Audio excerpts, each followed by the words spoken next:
Video 34, The World Wakes Up. Given that during the Cold War, each side had to respond to the other in terms of the way the events unfolded, with the situation going back and forth between the left and the right, the communist and the free world respectively, people today find it hard to imagine just how divided the world was at that time, but it was completely, with a wall literally right down the middle of Europe to stop its countries from becoming imperial again after World War II. Firstly, there was the fallout over which currency to introduce into the freshly divided Germany between the Allies and the Soviets. They each wanted to introduce their own currency. So then both sides supplied military advisors to the hot war between communist North Korea and the capitalist South, as the North invaded the South, and nearly causing World War III before China pulled out. And the US pulled out as well because they were on the verge of invading China, so they had words. So, okay, then there was the strategic deployment of NATO Jupiter missiles in Turkey, which led to the response with Soviet missiles in Cuba and the Cuban Missile Crisis. Then, after the détente period of the Cold War began, after that situation brought the issue to a head and the Mutually Assured Destruction Treaty was signed, the Vietnam War broke out as the communist North invaded the capitalist South, and then the introduction of neoliberal economics in the West crushed the idea of socialism and led to the 1%, so a transition occurred in the form the opposition to capitalism took. After the dissolution of the Soviet Union around 1990, terrorism and the war on terror became the result of a more desperate world, while the rise of China occurred, and then there was a renegotiation of the relationship between the capitalist and communist states in the 2010s, which stabilized it. So now, with this Israel-Gaza and Russia-Ukraine situations, we can see that this is not entirely unpredictable. And we can see new dynamics appearing in the pattern of tit-for-tat relations, but a new internal dynamic is emerging in geopolitics now, as a new working relationship is appearing between the superpowers. This is why the opportunity is now there for people who understand how the world works to gain an advantage in terms of being able to interpret government, company policies, oversee practices, create new procedures, and generally help societies to move forward by creating a dialogue of change, progress, and overall improvement. Whereas before, the problem of even the postmodern era was that societies were focused on being in competition with each other. Even after the European empires of the modern period, it was then the Soviet Union and the West who were in competition with each other, and it was just the same thing again, only on a bigger scale. Thus, they were focused on the external, their place in a world, and a world which was somewhat outside of themselves, othering the other, the opposition, the enemy, which put the hope of creating real change beyond the reach of anyone not in a position of high power. This is why I'm saying that we need people of all ages and all sides now with good knowledge of systems, linguistic ability and history, who can understand the point we're at globally and argue for what could be reasonably achieved at this point in time on a local, social and national level, as well as in international politics. As I was saying in the introductory video, this channel is what happens to somebody as they learn more about the world in the sense of the big picture, that is the world order or the age we live in or the structure of the age, all basically meaning the same thing. This is what we see when we understand our history, as we understand that many civilizations around the world have contributed to where we are now in terms of being the primary center of growth and change in their time, something the educated have understood for centuries. But it seems that most people are now only realizing that it is all interconnected. Everything which has ever happened fits onto the global timescale. However, today we live in the national timescale.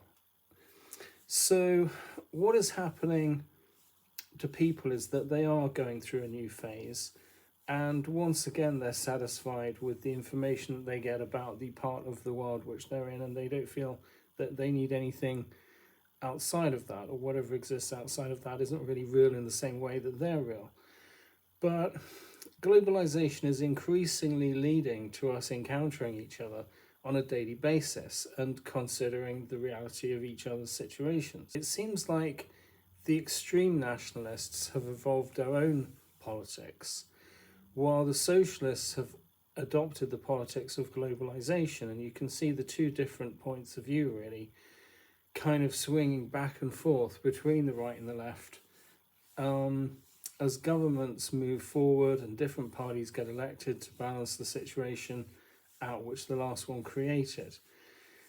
It seems that the intellectuals previously have been the most disengaged and abstract in their thinking as they try to describe it all, whereas the right and the left find a sort of passion in being what they are. And this absorbs the extreme people into the situation, whereas the intellectuals are generally considered to be the kind of more better off kind of people who are able to think and comment and kind of help society along. But there's also the revolutionary thinkers who have criticized and attacked societies for general complacency as well as specific incidents. So I found myself encountering all these perspectives really over the course of this, the full political spectrum of right, left and centre. And really, I think I've been spending a lot of time working out how to counterbalance what happens to ourselves as we have to learn to cope with different types of people and situations. There's the disaffected, the depressed, the disenfranchised, the authoritarian, the oppressed, the oppressors, the skeptics, the fanatics, and they've all got their own crazy take on things. And so in the end, I think we end up going to the political spectrum and thinking, what counterbalances that idea, and how can we agree with them in their own kind of way, while at the same time showing that we're trying to show them a kind of the opposite, or that they should be able to consider the opposite if they are extremely, to take the method of understanding what they're saying, but kind of then offering them a better way of thinking, or a more better way of reasoning. If they're stuck on an idea and they want to express what it is that they are stuck on, then we can help them. If we understand the idea of this political spectrum, then we can really help to other people to consider the opposite and elevate themselves in a way that they weren't able to before. So anyway, so I think this is why in the past there's so many religious and philosophical systems which start off with the idea of creating a basic framework on which people can build and filling in the rest with their own ideas about the world. And it's just that now the equivalence of all systems is coming into question because of globalization and the internet. So this, combined with the shape of global civilization, is causing all the problems that we're having with the world order and the way that we relate to each other. I just want to say at the start of this video that it's become increasingly difficult to find new subject material to cover, in the sense that there are distinct dynamics which govern the present time, and the more concepts I throw into this, the more difficult it gets in terms of working out how to integrate them, as I do not want to go over them again and again and just blur the lines, even though I do find myself returning to the idea that there is a framework of ideas which evolves over time, and that this correlates with the structure of the age, and this is where we could basically say where we are as a species. So what I think really about this is that everyone now should be able to get that right, and look at how to understand how the political spectrum has evolved out of the framework of nations which have emerged out of history. And that's something that everyone should leave school really knowing about, even if we didn't go to a very good school. My school was okay actually, but it wasn't the best. But we did at least get an understanding of the subject. I mean, what I mean is some schools have a bunch of star players really, and we had a few, so we got the idea. But we still had, like, my geography teacher was terrible, and my maths teacher was good though, so I worked out how to work things out. Mrs. Cates, if you're out there, you're still one of the best. What I have found for sure is that learning to see the different parts of how the world works in terms of nations, political systems, geography, religions, and cultures, if people can work out how to start with a good map of history, like the one that I've had because of writing the book, then we can learn to see how today's institutions are changing. Because we have the four-dimensional model, which incorporates change over time. And the problem is still the people who are caught up in trying to understand the world in a three-dimensional sense from a street-level perspective, when it doesn't work in that way. And I know that the result of how the world is run ends up on the street. But the thing is that if we look at how the world is run from the street, we can't see behind the closed doors. So I think people can get lost in that really forever without seeing the overview. So go on Google Earth, look at the nations, look at where everything is, and put it together with the framework of politics, and you see that it fits. And then you can understand what people are saying on the streets. And then I think you can understand what politicians do as they go around and gather this, and they produce a kind of version of it all, which suits everyone in a kind of sense of being a sort of common denominator. That's how they get powerful. So that's why I'm going to start a new phase of this channel, from having documented the way the world's evolved out of history and the effect it's had on the way that today's societies are evolving, to looking at how we're starting to create new dynamics now as we're beginning to understand this in order to solve today's problems, in the hope that people will actually be able to see the four-dimensional model as they follow along. And anyone who has actually been looking seriously into what I've been saying will have found that linking all these things together gives us more ability to understand our present situation and consider different directions that it can go in, see more about the motives of other people, the dynamics of what's happening across different levels, and formulate long-term strategies which gather momentum as we work towards success, rather than simply reacting to stimulus or propaganda in the moment and then feeling somewhat betrayed by our own emotions. This comes as, through learning, we become someone who feels more part of the world, rather than seeing it as being something separate from ourselves, as we can see the truth about how we have evolved out of it, rather than following a preconceived doctrine or someone else's plan. It makes us lean more towards being able to solve problems rather than simply accepting them, gives us more ability to help each other out, and suddenly we're no longer the ones who are feeling lost in it all. Or we can learn to cope with what we can't change, recognize fake news which sells us fairy tales about what we can expect to happen in life, and adapt in order to succeed. However hard we try, we can't solve the problem of the heavy political framework and its military-industrial complex which has emerged out of history, according to the shape of global society, and the way it permeates the communities we live in, to the extent that we feel like we're under constant surveillance. Snitching is a way of life. Hacktivists are doxing everything we do on social media, and people are being arrested for what they tweet. As the UN system and governments had to dismiss everything else apart from what we had to do to address the issues created by previous ages from the start of the postmodern age, it seems that its system has always had to promise a better future. And it's got to be consistent in that, because it can't roll backwards into itself, because then it will crash and burn. So this is the world system which created the problem of terrorism and then fought a war to stop it in the end, because it got so caught up in itself. So the question has always loomed, what happens when the world wakes up to what is really happening? We must have enough of a belief in the explanation given to us by governments to keep things moving forward, while it seems the system is failing a lot of people. Security is super thick around all critical infrastructure, and it seems that no amount of peaceful protesting will cause governments to fundamentally change their course, even if they could. Even though they might listen and fundamentally create amendments to their positions. But eventually people need to realise that there is nobody else that's going to get us out of this, and we need to do it for ourselves. During the Cold War, the West still had a belief in the Judeo-Christian God that kept it going, while communism had the belief in its own ideology.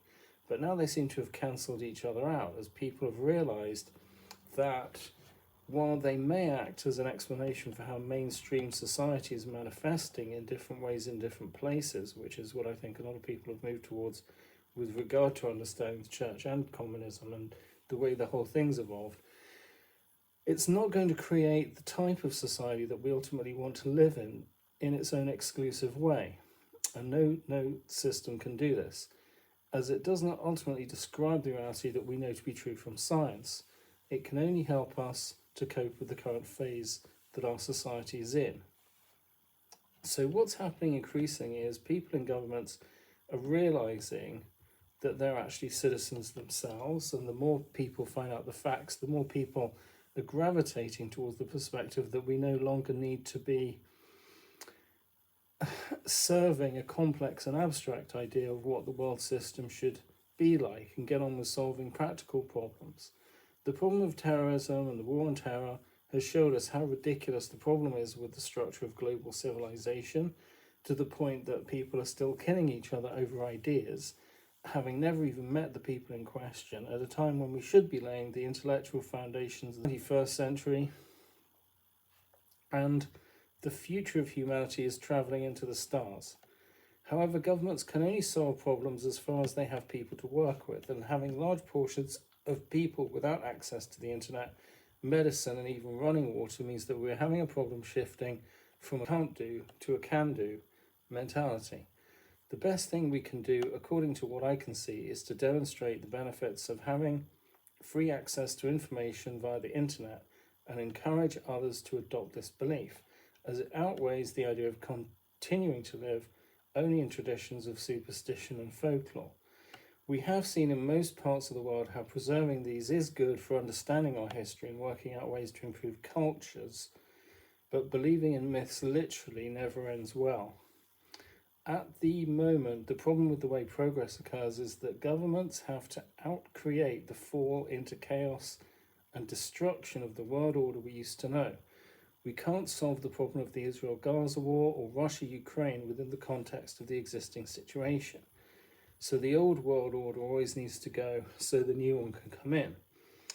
And that's why a lot of people do have this kind of blind faith in authority, because they're redesigning processes, but they're also taking out a lot of money out of the system, which could actually be used to solve the problem. But we can see how this is possible through the new working relationship between the superpowers, and I do know that the future people will look back at this problem and wonder how it could have ever happened. But there is the rise of a new centre ground, which makes the idea possible that we can resolve the whole world order issue. International political solutions have been created to secure the future of nations, and reforms are even being proposed to the UN Security Council. Just don't try and do it all at once. So there has always been human rights movements, and it's been the case for a while that people have been able to find out about the reality of the postmodern age and the UN system. But now it is time for the whole world to wake up, which is different from the ideology of wokeism, because it's more about learning to see the whole picture than simply pointing out social and economic injustice. And this is why the All Lives Matter movement evolved out of the Black Lives Matter movement. Wokeism said we must point out every problem that we see, but waking up means working out how to create solutions to the problem of enabling new situations to evolve out of the old. The way events have occurred in geopolitics over the last few years, meaning the need for an end to the divisions which cause extremism, but fundamental differences in political perspectives still exist. So how do we get beyond this? Well, one thing I've noticed is that if we go back to the original migration of people around the world, there is this big kind of Africa, Eurasia, and then the sort of Eastern, Far East sort of block in terms of the starting point that we had for populations. And there's a huge movement of Africans into the Americas, which led to the African American. I think that's why we've got wokeism, because of the need to express that sense of identity. And then we've also got this sort of very divided state within the Eurasian Indo-European sort of culture, because part of it wants to create progress and be one kind of thing, and the other one sort of feels bad about what it's done. And then there's been all the wars that have happened, as I think it is possible in theory to unite all the Russia, Europe, that whole. That's why we've had so many wars in Europe, because they've tried, and maybe say like India and China, they've got the Himalayas in between, and that's why the East never tries to unite, because it's too divided. But having all those open plains there is a kind of, I think, seen as a invite for people with big armies to actually have a go at uniting Eurasia, and then ultimately bringing what I think all leaders dream of, is that having a united world with a single system that we can reform and that we could improve, maybe is too tempting in the past for many of the great powers that have existed. So the way that events have occurred in geopolitics recently is basically led to, I think, the belief that we're always going to have this problem with the world system, and that divisions between societies are just too deep in terms of how people are organized, and fundamental divides in politics and ethnicity and culture and religion are too much for societies really to bear, but they're not too much for people to understand them. And that's the thing, which is why we're going to succeed in this situation, because we have the ability to understand it all. And over time, I think eventually it'll hit a sort of tipping point where people think, oh, well, we might as well just get on, because then it'll be better in the long run. So another reason we need to get on top of this is because we also need more people to be involved in the system in terms of decision making and feedback, or it will be enforced upon us using schemes like digital ID cards, maybe even chipping people with microchips so that we can follow them around and we can know where they are, and AI can reconstruct the events in any particular place, because they know who was there, and we know their backstory, and we know where they were earlier that day, and we know the routes they followed. So I don't think governments are very far away from being able to do this, to have total surveillance over the streets at least, and have an ongoing model with the size of AI computers that they have now. They have enough processing power just to map a story of where everybody is, and they could ask it, where's this guy going to be this day? We can find people really at the touch of a button, can't we? We can locate anybody, and we can question them about where they were and what they were doing and where they came from.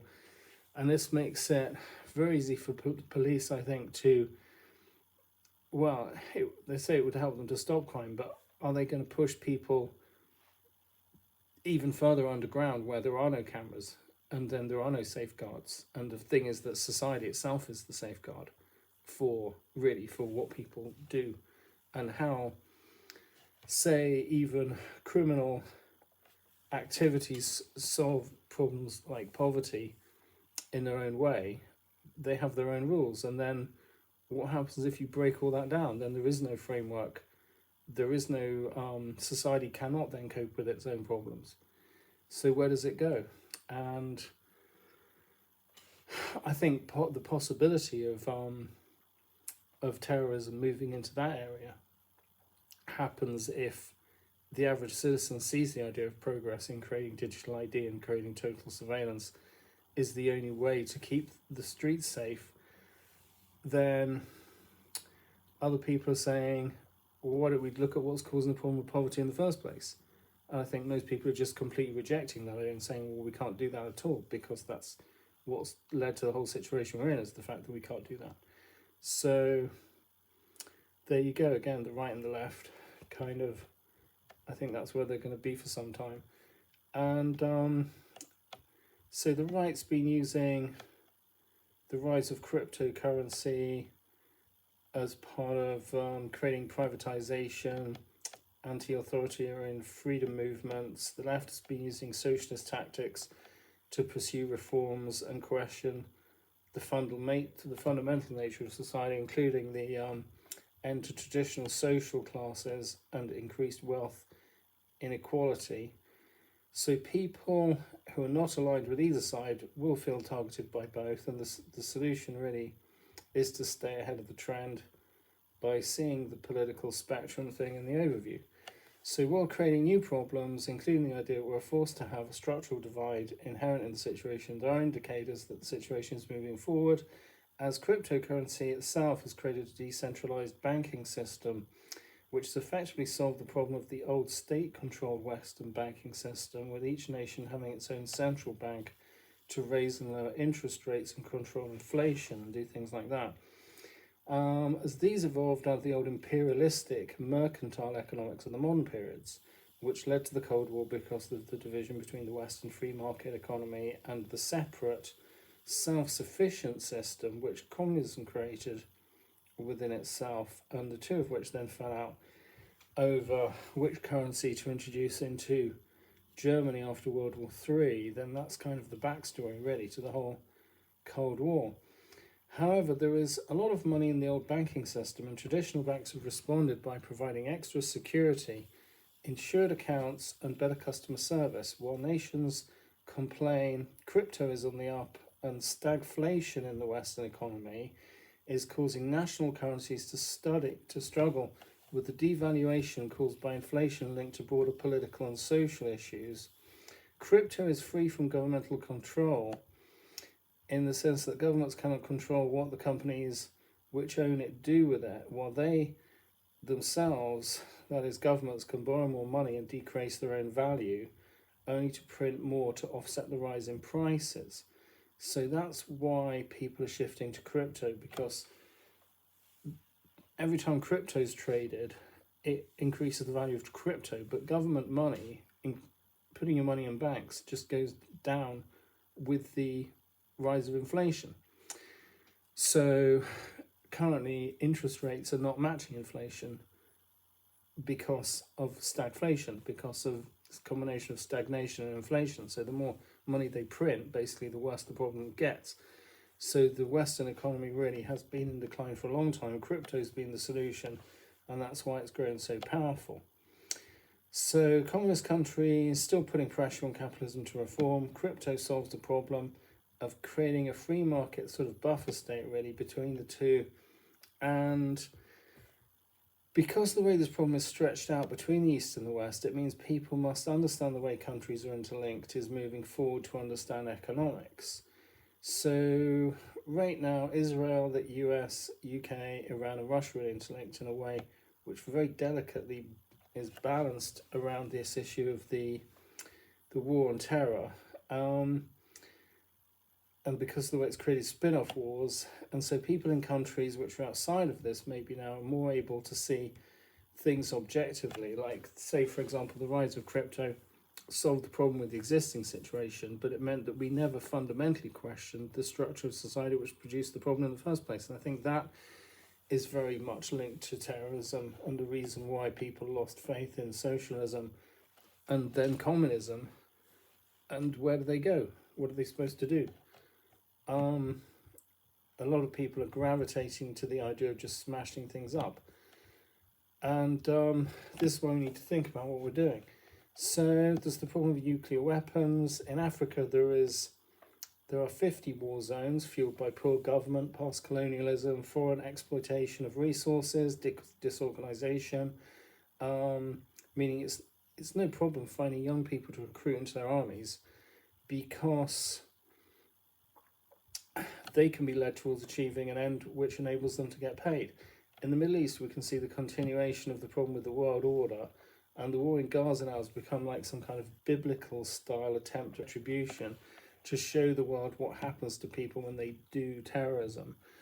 And the whole zone now is locked in this cycle of tyranny and revolution, in the sense people really ever since the ancient world, and ancient Judah even had a series of revolutionary uprisings against Babylonia, Assyria and Rome, so they should know what it feels like, until Christianity converted the Roman Empire and created the new Europe, which ironically led to the persecution of many Jews. So now we're talking about the implications of the Anthropocene.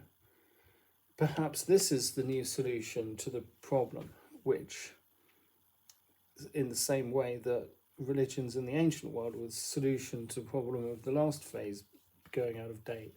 So I think when people realize things, then they're always looking for a new idea. And I'm just concerned the Anthropocene is going to be used to fill in so many human problems, when really it should be a lot more than that, and it should be about creating a proper society which everyone can live in.